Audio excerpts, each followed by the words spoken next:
Welcome to the Cowbell Kingdom Road Reaction Postgame Show. I am James Ham, flying solo today. This is our last Road Reaction Postgame Show of the season because this is the last Sacramento Kings road game of the season. Sacramento Kings fall to the Los Angeles Clippers 117-101.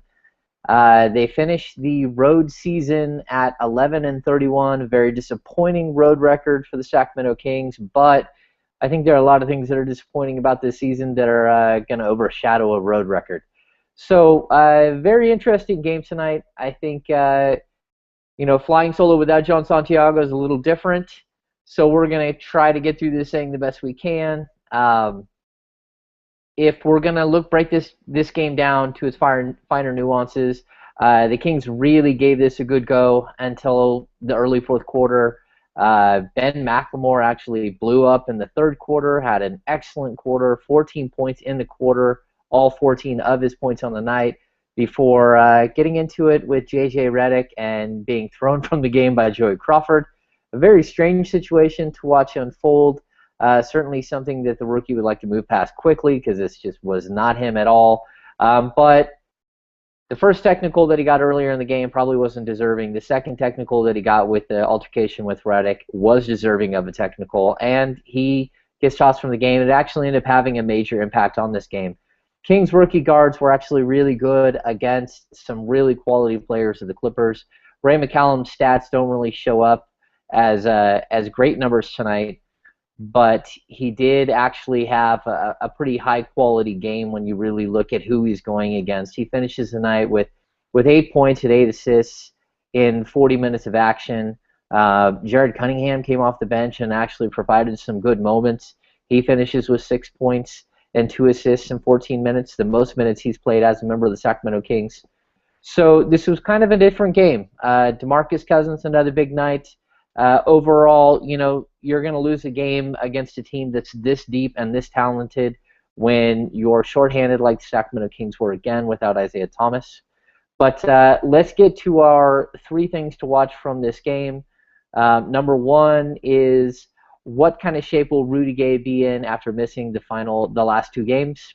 And I think the answer to that question is Rudy Gay was not in great shape. He didn't look great. He played almost 35 minutes, shot 6 of 18 from the field, finished with 16 points, 6 rebounds, 2 steals, 2 assists, but he wasn't great. He wasn't himself, and I think the one thing that really sticks out to me watching this game is that DeMarcus Cousins had quite a few opportunities to feed perimeter players for wide open looks, and Rudy Gay wasn't able to hit those looks, and that's something I think the Kings really need to address this offseason, is sort of find the pieces to put around DeMarcus Cousins and Rudy Gay to stretch the defense, and you're going to need more three-point shooting, and I think that was really, really obvious tonight, and honestly, I don't think that Rudy Gay is the piece that's going to make the difference in that area.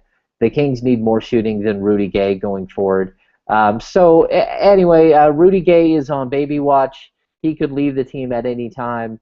Every game at this point that the fans get from Rudy Gay is a gift before he runs out the door to be with his wife. And so tonight, not a great performance from Rudy, but definitely, in a long season and after missing 2 games with back injury, it's kind of the way it goes. Next up on our list, another double-double for DeMarcus Cousins, ?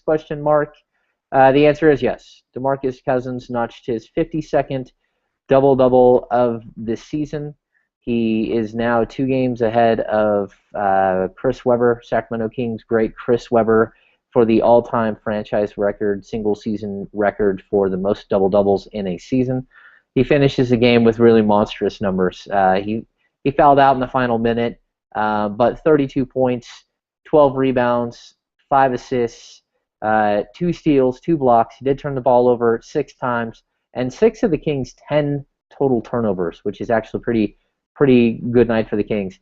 43 minutes for Cousins, so you really can't take too much away from him. He did pick up a couple of oddball fouls late in this game, but there's also something else that's kind of missing. DeMarcus Cousins has not picked up a technical. I think it's since February 22nd, when they faced the Houston Rockets, and And that's pretty impressive. I mean, we're going on a very, very long stretch here where DeMarcus Cousins not only has stayed in games, not only has picked up double-doubles almost nightly, but he hasn't got himself in trouble. Tonight there were a couple instances where, the game got a little chippy and DeMarcus could have done some things to get himself in trouble, but he turned the other cheek and went to the other end to the court. While it may be forced, this is probably the best thing that could have ever happened to DeMarcus Cousins. It's going to be 25, 30 games without a technical to end the season here if he continues this, and that's a very, very good sign. It's something he can build off of and sort of point to and say, look, I can do this. I don't have to go out every night and get angry and get myself in trouble and lose money and further develop the national narrative about my personality quirks. So very, very productive night for DeMarcus Cousins, like almost every night this season has been for DeMarcus Cousins when he's played. All right, the last of our three things to watch. Can the Kings get Blake Griffin in foul trouble? The answer was no, and when you don't get Blake Griffin in foul trouble, I mean, he finishes the game with 4 fouls, then he's pretty dominant, and that's what we saw tonight. 27 points, 9 assists, and only 4 rebounds, but still, he does it just about every way now, and it's really interesting to watch the development of Blake Griffin. I think a lot of people aren't sure what kind of bubble to put him in. He is a very exciting player, sort of in the same vein as Dominique Wilkins, but up to this stage in his career, he hasn't taken a team to the championship, even with some other star-studded players. He hasn't been able to, show a massive consistency, but he sure does look like he's arrived at this point. And another very good performance out of a player tonight. He's gained the ability to shoot the three-point ball, and then of course the highlight reel dunks. He had a steal in the early fourth quarter. The Kings brought Rudy Gay in. He botched an inbounds pass, and Blake Griffin was on a breakaway. The dunk itself was stunning, which of course you're used to the dunks that he throws up. But just the way that he did it and the way that he sort of changed the momentum of this game was very impressive. So it's fun to watch players develop. Again, that's a draft where the Kings really were hoping to get a guy like Blake Griffin. I think the Kings had the worst record in the NBA the year that Blake Griffin came out of college, and they missed out. No, not college. Yes, they missed out on Blake Griffin, which is something that will kind of stick out over the course of Blake Griffin's career. That it was a coulda, shoulda, woulda if the lottery balls would have fallen the right way. So getting past that, the player of the game, it's tough. Blake Griffin gets it because his team wins. But I'm going to take that back. I'm going to give the player of the game tonight to DeAndre Jordan. He definitely got destroyed on the defensive end by DeMarcus Cousins. Cousins still had a big night. But Jordan finishes with 21 points and 9 rebounds, but 7 block shots.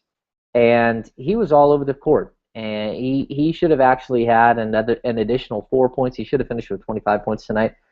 But somebody put the lid on the basket for 2 of his dunks, and he flat out clanked him.